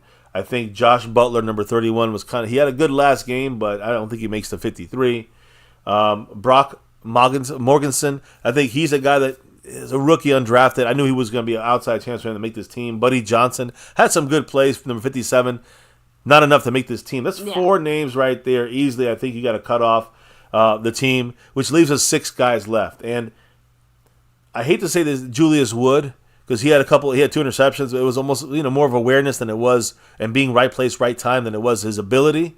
But Julius Wood nobody will pick him up. Yeah, he'll make the practice squad. He will definitely make the practice squad. So number 33, I think he's also released as an undrafted, but gets re-signed on the practice squad. I hate saying this guy because he actually was on our 53 for a lot of the year last year off the practice squad, that's Tyrus Wheatley, I think his name is. That his name? I think Tyrus Wheat. I'm sorry, Tyrus Wheat, number 91, who somehow the Cowboys keep in the mix there. I think he can sneak on the team as a practice squad guy, and maybe he gets activated in the future. But Tyrus Wheat, I think he gets released as well. That leaves us with how many? Let me see. Buddy Johnson, Morganson, Butler, Wood, Imani Johnson, and Wheat. That's 6 guys. We have 4 guys to release still. All right? And this is where it gets tough. So we have to discuss these. These are the last names we have to kind of discuss. On defense, guys, how many, and offense, how many offensive linemen we're going to keep? How many defensive linemen we're going to keep? I mean, I know we kind of went back and forth on this, because of the young situation at the O-line. It makes me believe that there's a chance we keep 1 extra offensive lineman on the 53 that we maybe normally might. But at the same time, with the D-line moves that we've made throughout this offseason, clearly showing like, hey, we want to shore up this position. We want to make sure we're good here. It also kind of makes me think like, well, maybe the Cowboys will keep an extra defensive lineman. So the thing is that if we keep an extra offensive lineman and an extra defensive lineman, like you said, that's 2 other guys somewhere else that have to be cut. But my personal opinion is that I would keep the extra offensive lineman and the extra defensive lineman. Right, over another skill position player. Yeah, but let's see how it breaks down as far as who's still here. We got our five starters on the offensive line, right? Mm-hmm. We got Adogo is going to be on, put away for a month and a half, 2 months. We got T.J. Bass, Cooper. It would be Lynch. What's his name? Brock. Can't forget Brock Hoffman. He'd be our backup if Cooper Beebe's a starter, right? Hoffman, T.J. Bass, Josh Ball, Austin Richards, and Nate Thomas. Those are our 5 backups. With Chuma Adoga coming back, that's 11 guys. That's a possibility. I also want to say, I want to bring this back up at running back. There's no way we're keeping 5 running backs. No. So you got Zeke, Rico Dowdle, and then you got our fullback, which is, you could say it's a fullback tight end hybrid. He's like our 4th tight end and our fullback, Hunter Lipke. So I think we keep one more guy, and that's where the question comes in. That's where we get some cuts, because we still have Royce Freeman and Deuce Vaughn, and a possibility of signing Dalvin Cook, who I think is a practice squad guy. So just to start off until he gets it. So we're gonna go back to the Jerry comments or the comments made by the team. Yeah. Sounds like Deuce Vaughn makes the 53. So there you go. So you think Royce Freeman then adds to the cuts? We have 3 guys left to go to cut off this list. 3 guys to go, and that's where it kind of hurts me. I have to say Darius Harris, because Darius Harris had a really good last game. That was number 46. Had a great game, undrafted. But here's the thing. This is where the special teams makes a difference. Good point. So if Harris has been great on special teams, he makes his team. The thing is, he will get through the waivers. Yeah. And I think he'll come back to the Cowboys. I mean, he'll definitely get back. If he gets cut, he comes back to the Cowboys. So I think that no matter how much we like the way he played, Darius Harris played, number 46, he gets cut and brought back, in my opinion. Another name I'm going to throw in there that I think it's a tough cut, Keemon Hall. And this is a cornerback. We'll talk about cornerbacks in a minute. I know it makes more of an importance here with Deron Bland's injury. Yeah. But Keemon Hall is a guy that we may have to cut. There's also Al-Qadim Muhammad, number 92, who's been a pass rusher, pretty decent, but how many do we want to keep? So that's what I'm going to go back to. I went to running back. We cut Royce Freeman, all right, over Deuce Vaughn, which I think it could still go the other way, but okay, that's the way the Cowboys go. Offense is kind of set. Defense, though, defensive edge, the interior defense would be Mozzie and Osa. Behind them, it would be Linville Joseph and Jordan Phillips. 2 guys we haven't seen them play, but we know they're high-end, let's say they're higher-level veterans on our team. And behind them is Denzel Jackson, which will be cut and put back on the 53-man, on the international player program exemption. So he'll be on the practice squad, which leaves Justin Rogers, the rookie. He could be cut, the rookie, Justin Rogers, but I think the Cowboys like to use him in certain places here. So I think the Cowboys will keep him on the team. That'll be 5 guys inside. I don't know if you think that's a good number or not, but 5 guys interior. I think we're pretty set there. I think it can be, only because of my belief on how Zimmer is going to execute the pass rush. Right? I joked with you and called it pass rush by committee. But let me make it clear. It's not quite that, just as much as it is that he's going to make sure to put everyone that can pass rush in the best position to do so. That's the thing, though. This is the interior, though. So it's more of the run stoppings. We got 5 solid run stoppers, or you guys used in run stop with a couple of maybe some pass rush ability, but it's more about run stopping inside. Now, as the edge rushers, which I think you were talking about, DeMarcus Lawrence and Micah Parsons, they're the starters. We know that. We don't have Sam Williams. He's out for the year. Yeah. We let Dorrance Armstrong and Dante Fowler go. We have Chauncey Golson, who's had a good, he's all right. He's all right. And we have Marshawn Nealon, the rookie, who now is going to have to take a lot more snaps, right?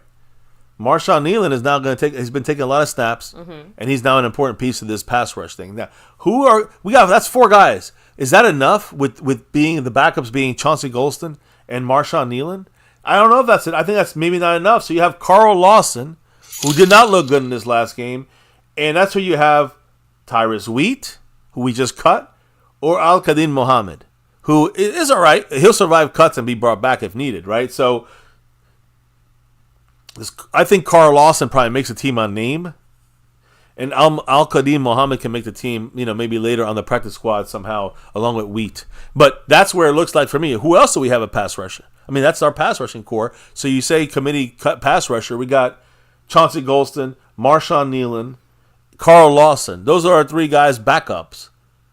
Is that going to be enough to back up DeMarcus Lawrence and Micah Parsons? That's the question. We got the drop here, the $10 holla by Calvin Richard. Much love to you as he takes Zach Luna to 90 points on the Stream Boss, and he jumps into 2nd place on the overall board. What did Calvin Richard say? Thank you so much, Calvin. He said, like I said, CeeDee Lamb would be signed, and Dak will too. But I still think we need a breakaway back at this time on the team. Yeah, would you say Dalvin Cook is the breakaway back? Definitely not. The only reason I'm saying it is because that's who we've got coming into the building. I don't think that the Dalvin Cook is the breakaway back that we're that I know that he's talking about here. If, like I said earlier in the stream, Zeke and Dalvin Cook are probably the bottom 5 of explosive running backs last season. It could be different with the Cowboys in our offense and our scheme, or maybe they're healthier, especially someone like Dalvin Cook, if we sign him. But I think I'm going to be honest here, Calvin. The breakaway back we have to have is going to be on this team already. Is it Rico Dowdle? Can he be that breakaway back with the speed? Will it be a Deuce Vaughn if he makes the team? I don't know. I don't know how he can do it. I mean, Royce Freeman, if he makes the team, is he the guy? It won't be Snoop Connor or Malik Davis. They'll be practice squad guys at best. So that's where we're at right now, right? I mean, the breakaway guy is not Zeke and not Dalvin Cook. So the breakaway guy would have to be Rico Dowdle or Deuce Vaughn or Royce Freeman, wherever we keep out those two guys, left over there. So we know Rico's on the team. So I'd say Rico is the biggest breakaway back we got on our team right now. And we need another one. I don't know if there's another one out there. Cowboys aren't interested. They're all interested in Dalvin Cook to be a kind of versatile receiver, running back that can block like Zeke. He's like another Zeke. Do we keep Zeke and Dalvin Cook? A lot of questions to be answered here. We won't know these until tomorrow and a couple of days after that, as other cuts are made, and that could also open up another player we pick up that's now released. Keep that in mind. But I think if Dalvin Cook gets signed, I think he goes to the practice squad before the 53 and gets acclimated to the 53 in a couple of weeks if we do that Dalvin Cook move. Big shout out, though, to the man, Calvin Richard. Thank you, sir, as he shoots right up the new week, right? So new week, and the man's in second place right now, just like that. Any other? Again, I don't know if there's any other comments or thoughts so far. Yeah, Thomas Garrett said, I'm not surprised about these releases. Rolando Rodriguez said, Cowboys need a veteran cornerback. I don't know if Diggs can come back healthy, I want to make sure we touch on that, because we were working on the pass rushers, but, we really need to work about the cornerbacks. And, pass rushers, I mean, right now with this list, it looks like we'll have 5 interior guys and 5 pass rushers, 10 defensive linemen by our numbers here, right? And there's going to be 11 offensive linemen, one of them being Chuma Edoga. Yeah. So it's 10 active on each side is what we would have. Which honestly plus Daxon, which would be a international player. True. And like you said, the injury to Chuma would be, those guys would be off the list. It would be basically 11 each, but 10 active guys on each side, 20 total in the trenches. Again, Your thoughts? Pleasantly surprised, and I mean that in a positive way. I figured that we would have been forced to invest more personnel at both of those positions, out of necessity. Clearly, we still need it. I'm not trying to say that either. Just saying that it's nice that we have that little wiggle room, like you guys are saying here. Let's make sure that we're still shoring up our corner situation, especially with Deron Bland all banged up. And that's what I want to get to. But I do want to finish just saying and Red said he likes number 27. Number 27, Royce Freeman, running back. Yeah, I mean, I like him too. Personally, I would take him over Deuce Vaughn. But if Jerry Jones said they're going to keep Deuce Vaughn, that makes it hard to keep both guys. Yeah, the only reason that I have to admit, the only reason I also personally chose Vaughn over Freeman is that Jerry straight up told us he's keeping him. How else are we supposed to take those statements? Yeah, I mean, if anybody else said it, I'd say, well, who knows? But Jerry Jones is the one that's going to make the last decisions on here. So maybe he changes his mind, maybe not. But Deuce Vaughn over Royce Freeman is what the Cowboys are saying they're going to do. We'll see if that's what happens. I think Royce Freeman is the guy the Cowboys believe they can just pick up in the practice squad or re-sign without an issue. I think they're afraid. I think the only reason why you do this is because you're afraid that the Eagles or somebody will take him and try to make him a Darren Sproles the right way. Kind of the way Connor Williams was picked up and use that center the way we couldn't do him. You know what I'm saying? It's kind of like the Cowboys are afraid someone will take Deuce Vaughn and use him the right way. So anyways, the thing is, cutting these names, I want to make sure I say, I'm talking about the interior, both offensive line, defensive line. We talk about running backs. Receivers, the receivers would be CeeDee, Brandon Cooks, Jalen Tolbert, Jalen Brooks, Cavante Turpin, and sixth guy would be Ryan Flournoy. 6th round pick. I agree. That's our set there. We'd have 10 offensive line when we talked about that. The tight ends, we'd have Ferguson, Schoonmaker, John Stevens Jr., number 81. Yeah. And we'd have a couple on the practice squad, but we'd have that number 40 as that inline blocking, like kind of a third tight end kind of guy. Lipke. And Tyler Lipke at running back. Again, we're going to have 3 quarterbacks, according to Jerry Jones. It's going to be Dak Prescott, Cooper Rush, and Trey Lance. And a running back, we said, Zeke, Rico Dowdle, Lipke, and Deuce Vaughn right now, although I think Royce Freeman should be the guy in front. It's Deuce Vaughn right now, according to Jerry Jones. Yeah. And Dalvin Cook could be on here or practice squad. That's the offense. Defensively, we talked about the interior, 10 guys in there on the inside, right? Linebackers, all right? Damone Clark, Eric Kendricks, DeMarvion Overshown. They're listed as the 3 starters, okay? They're in, obviously. We know they're in. Maurice Liufau, the rookie, he's the number 4 guy, in my opinion. And they have listed here Nick Vigil. I know some of you guys are like, what? Yeah, number 52. He barely got any snaps this last game. But he's a guy that I've been talking about the last week or so, saying the Cowboy coaching staff really loves the leadership he brings to the linebacking room. So I'm not surprised if Nick Vigil, with the special teams play and being a veteran linebacker, ends up making it that basically he'll be our 5th linebacker, Nick Vigil. A guy who's been around, knows the league. I think he makes the team based on that. It's basically him or Darius Harris, the undrafted rookie who had a nice game, but is unproven, untested. I think he gets picked up in the practice squad. No one will pick neither of these guys up, so it doesn't really matter. But that's how I think the linebacking core breaks down. I don't know what you think about that. I know there's Buddy Johnson out there. I agree. With Brock Mogensen, but I think I think Nick Vigil wins out on that depth chart. Now, the last part here is the defensive backs. Well, we know kicker, long snapper, and punter are set in stone. Brian Anger is the punter. Aubrey's the kicker. Trent Sieg is the long snapper. We have to figure out the defensive backs. So safeties. We're going to not run 3 safeties this year. We're running 2 safeties. So our starting safeties are going to be Donovan Wilson, Malik Hooker. Okay. The backups, Marquise Bell, Wanye Thomas. I mean, that's some hell of a depth chart. That's there. 4 damn good safeties we got there. And that's why guys like Julius Wood, guys like and Anami Jones, these guys do not make the team. And Monty Johnson, I'm sorry, because they did some stuff, but they're not going to beat out those 4 guys. Now, do you realize I did not mention Israel Mukuamu on this list because he's listed as the Cowboys' nickel cornerback backup. So I think he can. Obviously, we know he can play safety as well. So he's our 5th safety, kind of like the way Marquise Bell could be our 6th linebacker. Mm-hmm. We have our 5th safety in Israel Mukuamu, who's right now listed as our backup nickel cornerback. So I think at safety we got 4 solid guys, and Mukuamu as the 5th emergency guy. Right? Mm-hmm. I think then and again, Marquise Bell could also be used as a linebacker if need be. You have the cornerbacks. Now, let's talk. This is the last part of things. With the injury to Deron Bland, that's going to could that make a difference in things? So, our starters, Trayvon Diggs, who might not be ready to go. Trayvon Diggs, Jordan Lewis as the nickel corner, and then Deron Bland, who's out right now, right, for 6 to 8 weeks. He's out for, let's say, the first 7 weeks of the season. Kalen Carson, the rookie, number 41, has to step up big here. He is listed as the next guy. So rookies, number 41 has Kalen Carson, the seatbelt. He's got to be like that as the other outside cornerback. But what if Trayvon Diggs is not there? What if he's still not ready? Now we have to go to, right now who's listed as next is Andrew Booth, who had a good, other than 2 or 3 plays he fucked up on. Number 25 had some good plays, veteran from Minnesota.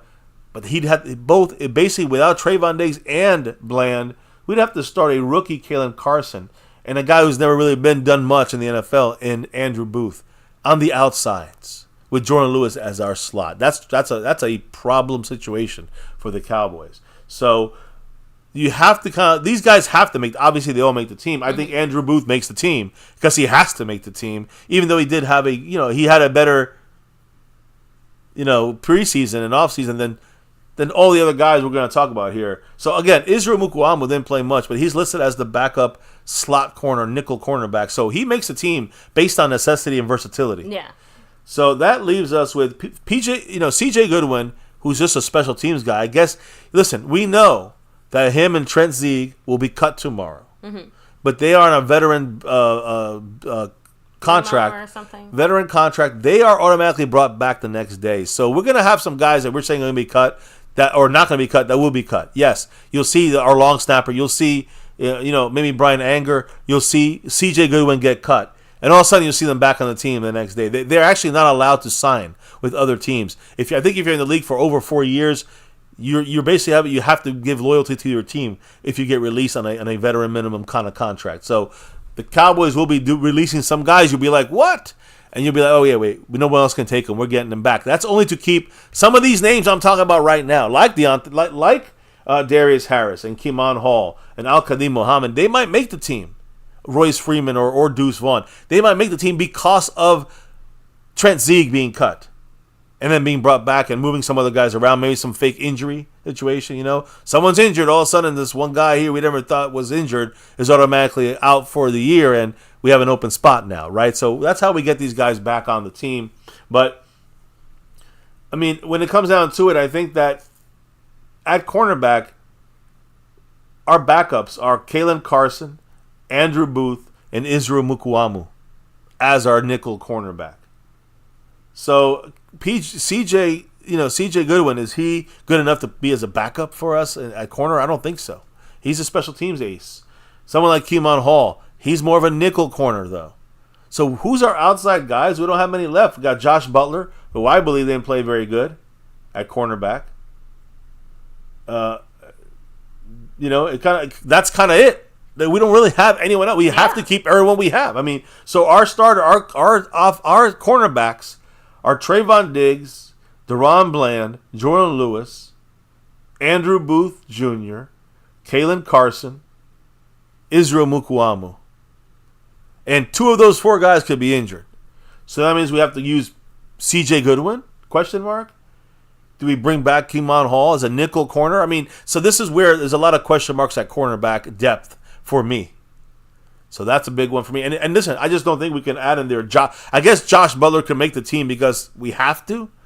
But there's other guys that will be cut that are much better out there than Josh Butler and others on this team. So please let me know what you guys think out there.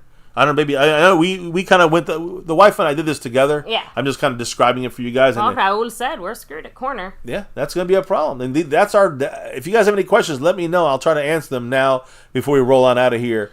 But Seabass saying it too. Defensive back room looking like a concerning dilemma. Which, by the way, considering that again, Zimmer is the guy running our defense, makes me a little sad that we can't, I guess, have a little bit more going on with the defensive backs. But a good chunk of that is injury related. So on one hand, if the Cowboys don't really do too much there, I won't be too frustrated because for the most part, by the time that our bye week comes around, anyone we had any kind of health question marks over and stuff like that should be back and should be fully good to go. Like even Trayvon Diggs, at that point, he'll have a handful of games under his belt, so he should start looking better. So just throwing that out there as far as the corners specifically. Yeah, we're still screwed though when you think about Kalen Carson and Booth having to go out there possibly. Have a small room to make something happen there if they do want to shore up the corners. Yeah, I think the more. Cuts this week. But everything else are on the same page. Yeah, cuts around the NFL is going to be important. I also want to bring up 2 names more important than damn Dalvin Cook. That's C.J. Jackson. And, as a cornerback out there, you also got the guy from the Dolphins. Why am I forgetting? What was his name? We just said him yesterday. I forgot his name. Remember? Yes. Someone in the chat had dropped his name. The other Dolphins cornerback. I don't know. I'm brain dead with him. As soon as Xavier Howard. There we go. Xavier Howard also out there. There's a couple solid cornerbacks. Again, I know you guys are going to talk about Gilmore, Stephon Gilmore, but he got paid $10 million. Cowboys ain't paying nobody $10 million. Yeah. So Xavier Howard, he takes a $6 million deal with us with some incentives. That's a possibility. J.C. Jackson could be cheaper. I know some injury issues, concerns with both those guys. So, not much there, even with names. There's still not much, we can put too much hope into, except for, hey, can he have a couple good weeks until our guys get back? We need these guys to just be good enough until our guys get back. Trayvon Diggs be back, week 2, week 3 at the latest? I'm hoping. We know Bland comes back after the bye week. So, that's week 8. So can we get enough? Can we have enough guys? Can Kalen Carson hold it down with Andrew Booth Jr.? I don't think so. But can J.C. Jackson do it for 3 to 8 weeks? Can Xavier Howard do it for 3 to 8 weeks? Pay him accordingly to those numbers. You know what I'm saying? Give him the money he would make in an 8-week period for one of these two guys, and the rest of the contract you got to put in that perspective. You might not play as much. You're just you're more of a backup player for us. I don't know how that's going to work in contract, but there's guys you can sign right now. There's guys you can wait till they're cut. A lot of options for the Cowboys, but they got to do something at cornerback. I don't think you can be safely happy with C.J. Goodwin as your 6th corner. Just not going to work out. So I don't disagree. What's the chat saying? Well, Asmodeus said, "Good rundown. Glad you enjoyed that." And again, thank you to everybody here chilling, hanging with us during MCF's annual roster cuts. We didn't do it as we've been really busy, but we try to get it. Not just busy, guys, but we had some serious technical problems on this trying to start the stream. So I'm just really glad that it doesn't seem that we got it went pretty smoothly for the most part. But yeah, we were not gonna. If we had to go live on our freaking phones, we would have done it. But we were not gonna. Not be live tonight. Yeah, we had to be live tonight for this. But you can see here some of the some of the names, some of the names we're talking about on this list here. Some are gone already, some are cut already. But you're seeing like the names to choose from here, and you're gonna get a better gauge of what we got here. I mean, especially at cornerback, it's definitely light in the loafers there. It is. So, and Raul said we're screwed at corner. I think I mentioned that one already. Brutus hates Tranius, saying Deuce Vaughn has the best name. He's a little fella, ain't he? Yeah. So, yes, he is our tiny, formidable little running back. The small running back, yes. Oh, well, with that said, guys, I'm going to go ahead and do some shout-outs here, give some props, some love, some appreciation. This is the end of the stream tonight. So thank you so much to everybody here who joined us. So glad to finally shut the door on the CeeDee Lamb drama and open the door to a full, complete offense. Thank goodness. Finally. Oh, sorry. I had to. So Aztec Aguilar 04, much love. We have, of course, Mr. C. Bass, Asmodeus, Raul, Brutus, Ready Red, much love. Rolando Rodriguez representing. Let me see. Banzu, Calvin Richard, Thomas Garrett, the superior Garrett, Kenzie Bands, shout out to you as well. AOD, hello and hi. Revelation Journalist, take it easy. Of course, the man Zach Luna representing up there as the new stream boss with 90 points. And in first place on the overall board. Also, if you guys take a look right now, refresh your screens if you haven't. There's a couple of new emojis there you guys can utilize, as well as the Cleveland Shit Browns there. We can hate on them. You can see it's a little bit of hate I'm throwing out there for those with the emoji usage in the membership, navy, blue, silver, star, or over everything. Just get started. I'm sorry, I didn't mean to cut you off there. I know you were. Oh, good. Texas Twister, stay safe out there on the road. Jangly What's up? Echoes. Jangly Echoes, thanks for joining us here. We have Dustin Roberts as well. I see Chalked on Montana. Cameron. Yeah. Darren's the CEO. Said it. We got CD done. Let's go ahead and get Dak's deal done. Damn right. Yeah, and Micah will not be done this year, though, so that we know.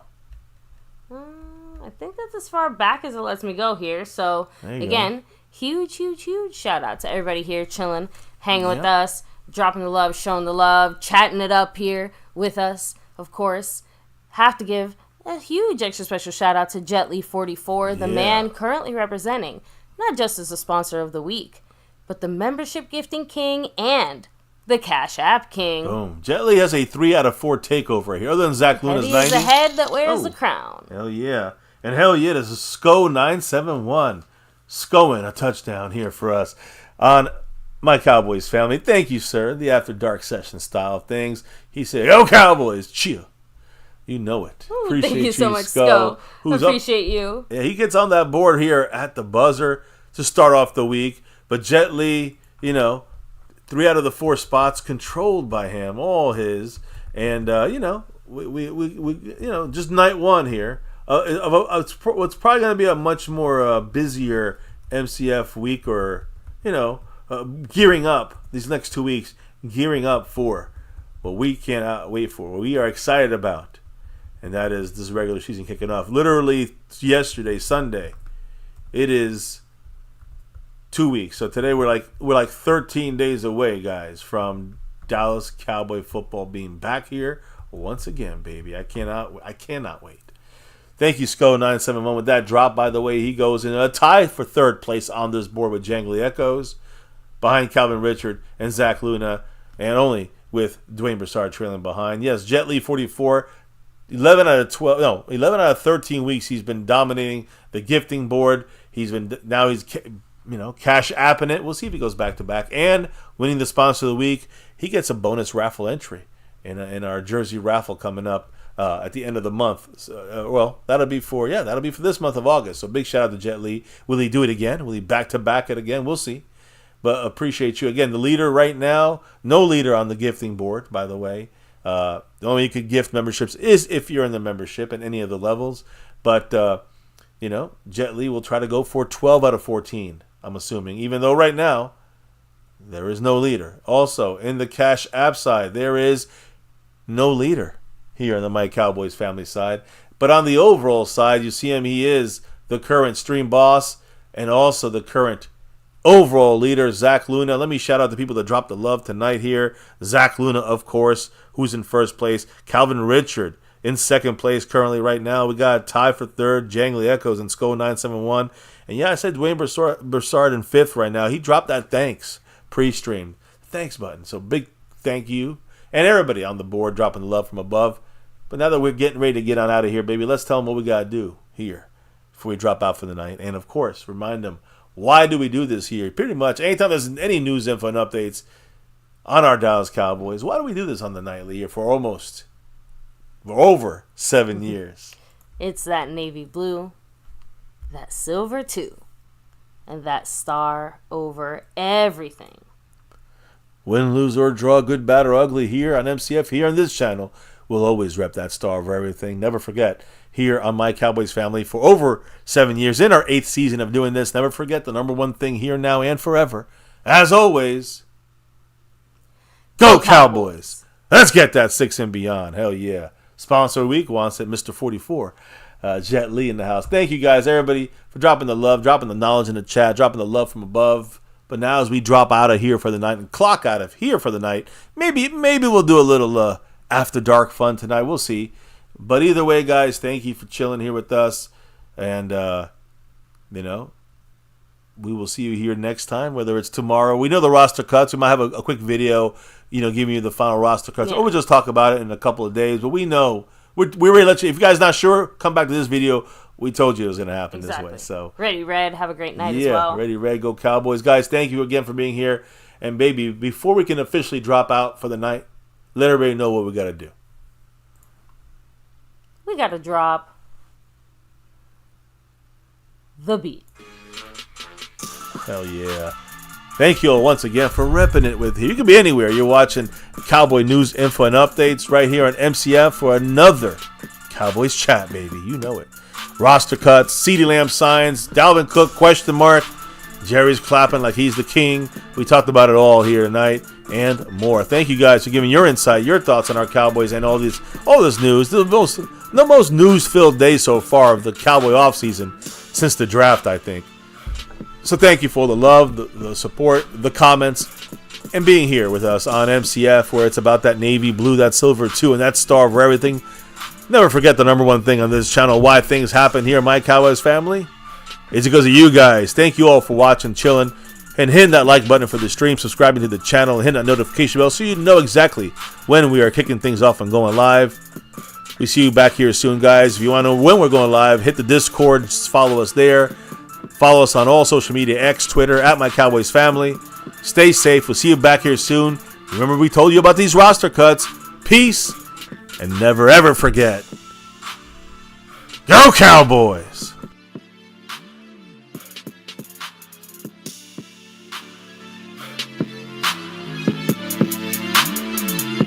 Monk on the beat.